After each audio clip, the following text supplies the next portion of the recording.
are now joined by number 2 ranked UFC women's bantamweight Holly Holm. Our first question goes to Gabriel Gonzalez with Cateside Press. Hey Holly, you've been in plenty of big fights before, but is there any extra excitement or emotions being on Fight Island and everything that's going on over there? It's one of those things that it's a main event. I feel like there's always like a little extra pressure, but also I'm just honored to be able to be there and the belief to be able to kind of come in and do something great. So I'm excited to be here. I know there's not going to be fans out there that I can hear, but I know there's millions of fans watching on TV. So I'm excited, and it's like a good pressure. You've been clear about this in interviews already. You are still looking for another shot at the title and getting a belt back. Do you think that this is the one you need to get another shot at Amanda Nunes, or do you feel like they will have you fight an Aspen lad before you get another crack at it? All I can do is do my best to fight and see what doors open for me. And all I know is that this fight is what I need to focus on and do my best in. In order, the better I do in the fight, that's the more promising for title shot after that. So the best I can do in this fight is what's going to matter. To shift gears a little bit, obviously Amanda is fighting Megan Anderson. You have experience fighting both of them. How do you see that one playing? They're both tall fighter. I mean, Megan's real tall. Definitely different styles. I mean, I always say anything can happen in there. I feel like Amanda's definitely going to, be victorious, but that doesn't mean something couldn't happen. Anybody has a puncher's chance. People are wondering if Amanda wins, if that could be it, the 145 division for the ladies. You fought there twice before. Out of curiosity, has the UFC reached out to you about featherweight fights since the last time you went up? I just train, and when the fight gets scheduled, I say, okay, my management kind of deals with that. So if they've talked about it, I couldn't tell you yes or no. I'm always open to either one. Yeah. Quick side note, I know it hasn't aired yet, but who did better on Celebrity Family Feud, you or Karate Hottie? Oh, I'd say it's a draw on that one. I don't know. I'm going to say Karate Hottie. Final question, what does Irene Aldana bring as an opponent? She's tough. She's gritty. She's tall. She's got long reach. She's well-rounded. She's comfortable on her feet, comfortable on the ground. So I better be ready, and I am. Thanks, Holly. Thank you. We'll take our next question from Damon Martin with MMA Fighting.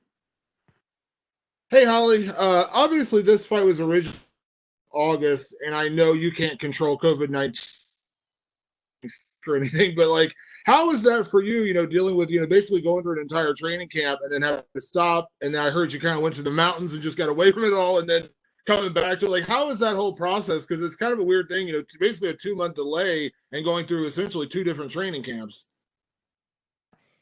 It was the last week of training too, and I actually had talked to some friends that live up in Colorado, and I was like, man, after my fight, I'm craving the mountains. I need to get up there. So after my fight, I'm gonna call you. And then, literally the day that my fight got postponed, I thought, I know they're gonna reschedule this fairly quickly. So, going through an entire camp physically and mentally, I knew I needed a break before I was gonna jump back into it again. So I actually called that day. I said, hey, so instead of coming after my fight, I'm just going to come right now. So, I love to be up in the mountains and just be away from things. Just kind of refreshing for the soul. And even when I got back, I was only there for just under a week. I got back, I still kind of just had a little time with my friends, things that you kind of put aside when you have a fight camp. You can't make it to that happy hour with your friends or go hang out, kind of chat when you have to be at the gym training. So I enjoyed some time with friends and family, with some light training before I really jump back in. Was it always Irene Aldana, as soon as the fight got, you said you thought it was going to get rescheduled, obviously jumping in, short notice fights, different opponents. Obviously, you got Jermaine and Juliana fight card. Maybe was it always Irene, or did you think about taking anybody else? Did you have your focus stayed on Irene? Honestly, that's just those after the fight. That conversation kind of more was just my management and my coach, Michael. At first, they I think even had said, well, who else is out there right now that can take the fight, and um, you know, that was kind of the talk once we found out that it was canceled, and nobody really, they didn't really have anybody kind of just to throw last minute because it was the last week of training. But it was one of those things that rather than just like force something else for the time too, it was like, well, or just reschedule it.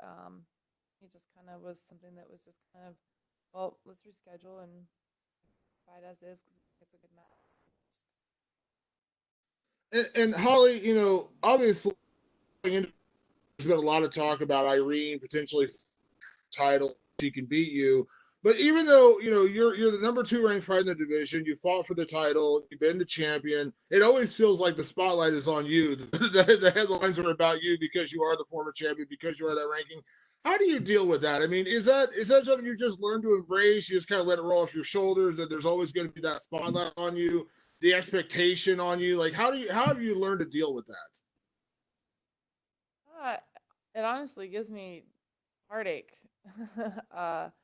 because I know that there is a lot of belief in me by a lot of people. There's a pressure that comes with certain things, but that's also what makes this sport so great. I feel like I'm alive. I'm feeling life, and I would rather things be expected of me, or rather have pressure put on me because that means that there's a reason why that is the case, rather than people that didn't care or didn't want to watch or no pressure.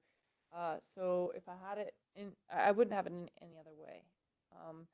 Just makes me want to do my best. It makes me want to win, so that all this belief in me it's worthwhile. It's worth something.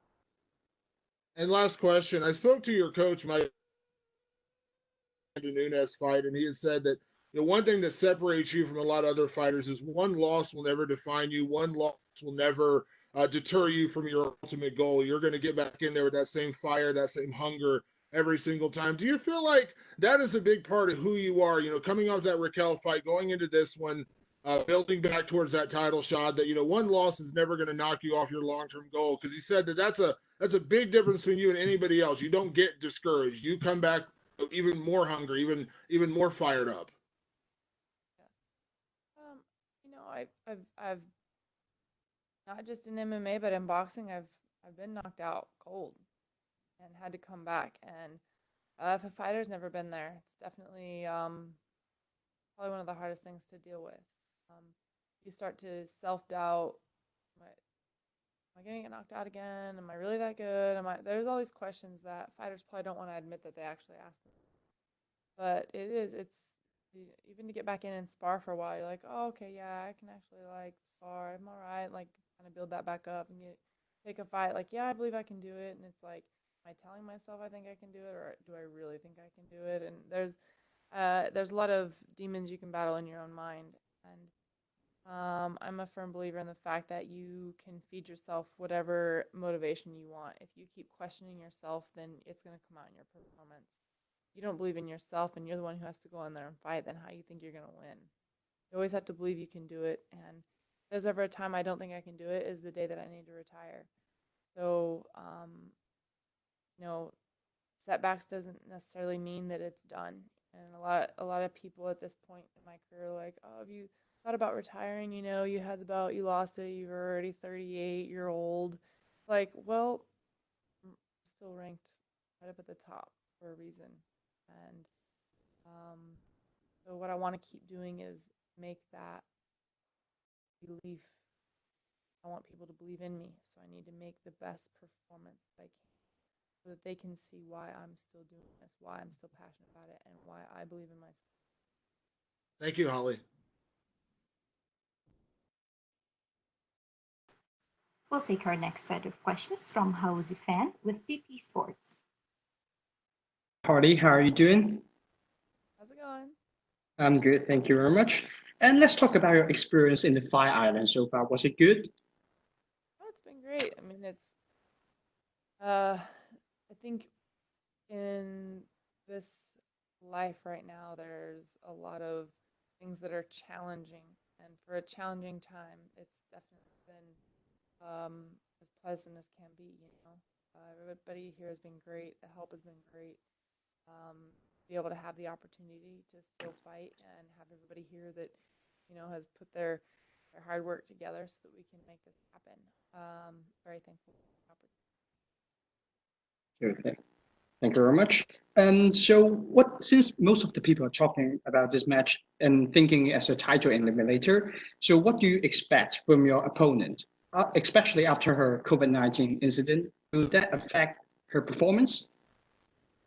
I think that she's going to be just fine. She's going to go in there. She wouldn't have taken the fight if she didn't feel good and ready. I'm not ever going to walk in there and think, oh, hopefully, maybe she's not coming as her best game. I truly feel that I'm getting her at her best game, at her A game.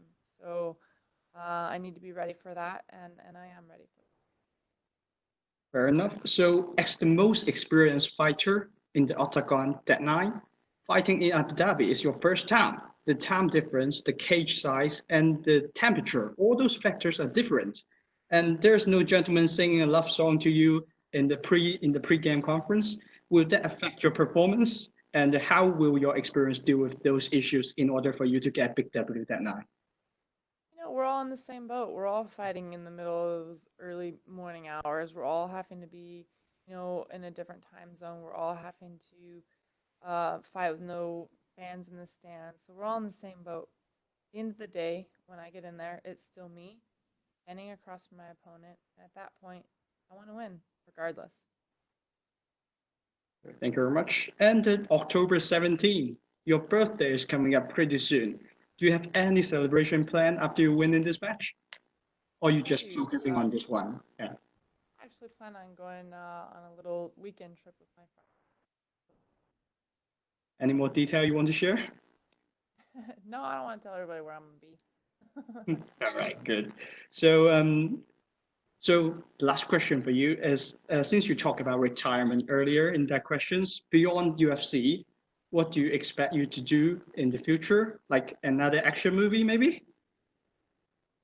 Whatever doors open, whenever I'm done fighting, I'll take the opportunities and do the best I can with it. Right now, I'm just focused on fighting, and hopefully, through this career, maybe there'll be open doors for something else. So thank you very much. You're a true champion, and I wish you all the best Thank this you. weekend. Thank you very much. And we'll take our last set of questions from Gad Pangalangan with Dojo Drifter. Holly, so we saw you kick the year off with a victory, but things all around have been kind of crazy. How has 2020 been like for you? 2020 has been wild. I think everybody can say that. I don't think anybody doesn't kind of sense a little bit of a kind of different kind of year. For me, it's been pretty. I try and keep it as normal as I can. And mostly my heart goes out to a lot of those that not only have had to deal with COVID, but just it's not just the actual virus itself, but it's businesses that are closing, it's people that are having a hard time at home, it's kids that are having a hard time with school, and there's just a lot going on right now. So for me personally and directly, I've been able to train for the most part. I've been able to doing what I love to do. My family's healthy, so I'm very fortunate. And for me, I've just kind of my thoughts more are going out to those who have really been directly affected by the pandemic. So, um, always just hope the best, and always hope we can get back to full functioning everywhere, all over this world. Yeah, so craziness aside, you find yourself now on Fight Island. How does it feel to be there with your team, especially? Like, is this all a great experience for the team? I feel so fortunate and so blessed to have such a great team that will fly across the world with me because they believe in me to go do something great. So that's just something that I can never put into words how much I really appreciate my. It actually puts pressure on me. I don't want them to come all the way over here and be having to go home with a loss.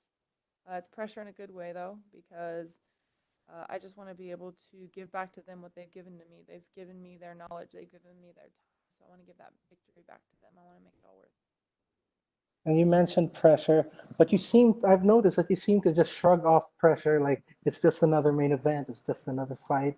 Is that something that you've developed over the years, all these years competing?